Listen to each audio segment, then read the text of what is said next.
శాసనసభలో బలహీన వర్గాల శాఖపై బీఆర్ఎస్ ఎమ్మెల్సీ తక్కలపల్లి రవీందర్రావు అడిగిన ప్రశ్నకు సమాధానమిచ్చారు మంత్రి పొన్నం ప్రభాకర్. బలహీన వర్గాల సంక్షేమంపై గత 10 ఏళ్లలో ఏనాడు ప్రశ్నించలేదని ధ్వజమెత్తారు. 13 కార్పొరేషన్లుండగా 8 కార్పొరేషన్లు, ఒక ఈబీసీ బోర్డు ఏర్పాటు చేశామన్నారు. గత ప్రభుత్వంలో నిధులు కేవలం పేపర్లకు మాత్రమే పరిమితమయ్యాయన్నారు. కొంత ఆర్థిక ఇబ్బందులు ఉన్నప్పటికీ ఎడ్యుకేషన్, స్కిల్ డెవలప్మెంట్ కార్యక్రమాలు కొనసాగిస్తున్నామన్నారు.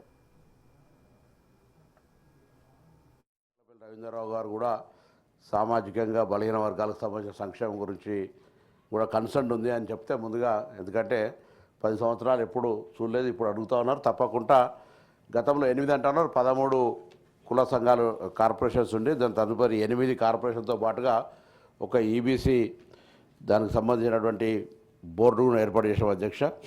ఇవి తప్పకుండా వాళ్ళు స్థలాలు కేటాయించినమాట వాస్తవమే, కానీ స్థలాలను అభివృద్ధి చేసుకోవడానికి కూడా కోట్లాది రూపాయలు అవసరమయ్యేటువంటి పరిస్థితి స్థలాలు ఉన్నాయి.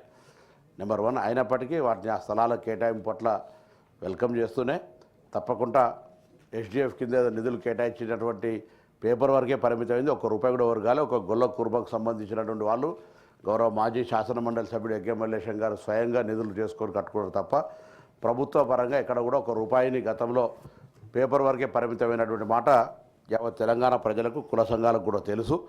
మేము ఈ ప్రభుత్వం ఏర్పడ్డ తర్వాత బలహీన వర్గాల శాఖ మంత్రిగా అన్ని కుల సంఘాలకు సంబంధించిన సమావేశాలు ఏర్పాటు చేసుకొని వాళ్ళ ద్వారా వాటికి సంబంధించిన ఒక విశ్వాసం కలిగజేసే విధంగా ప్రణాళికలు తీసుకొని పోతా ఉన్నాం.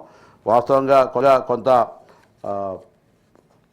బడ్జెట్కు సంబంధించినటువంటి ఆర్థికపరమైన ఇబ్బందులు ఉన్నప్పటికీ బడ్జెట్ కేటాయింపులు, దాని తదుపరి ప్రైమరీగా ఎడ్యుకేషన్తో పాటుగా ఈ యొక్క అసోసియేషన్ సంఘాలకు సంబంధించినటువంటి స్కిల్ డెవలప్మెంట్ కావచ్చు, ఇతరత్ర ప్రోగ్రామ్స్ తీసుకోవడానికి చేసుకుంటున్నాం. దానికి సంబంధించి ఎక్కడ కూడా ప్రభుత్వం, మీరు వాళ్ళు చెప్తా ఉన్నారు బలహీన వర్గాలకు న్యాయం జరగాలి, బలహీన వర్గాలకు సంబంధించి 100% ఈ ప్రభుత్వం కాంగ్రెస్ పార్టీ సామాజిక న్యాయాన్ని కట్టుబడి ఉంది.